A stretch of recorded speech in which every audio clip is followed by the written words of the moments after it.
Doctor, मैं 8 month में हूँ अपनी डिलीवरी के, और मेरी डिलीवरी का टाइम काफ़ी पास आ रहा है। क्या डिलीवरी से रिलेटेड मुझे कोई स्पेशल प्रिपरेशन करनी चाहिए? मुझे और मेरे हस्बैंड को ज़्यादा आइडिया नहीं है कि हमें हॉस्पिटल क्या क्या लेके जाना चाहिए। Please help us in this regard.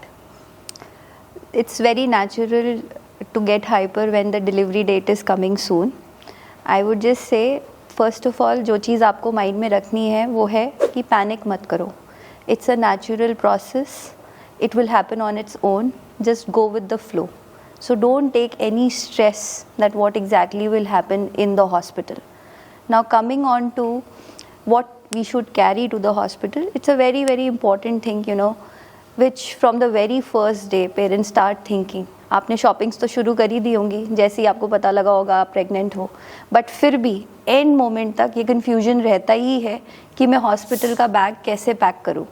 Late me give you some few items which you should keep must when you are going for delivery to the hospital. 2 लोगों की चीज़ों का हमें ध्यान रखना है, एक है बेबी और है दूसरा मदर.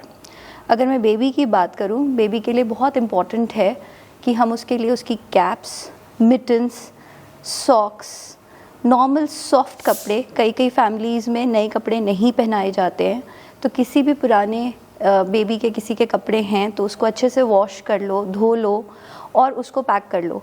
नहीं तो अगर आपने मार्केट से नए कपड़े भी बेबीज़ के लिए हैं तो उसको भी एक बार वॉश ज़रूर करो.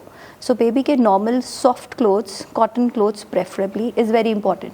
उसके बाद जो न्यूबॉर्न्स के लिए इम्पॉर्टेंट है वो है उनकी स्वैडलिंग करना.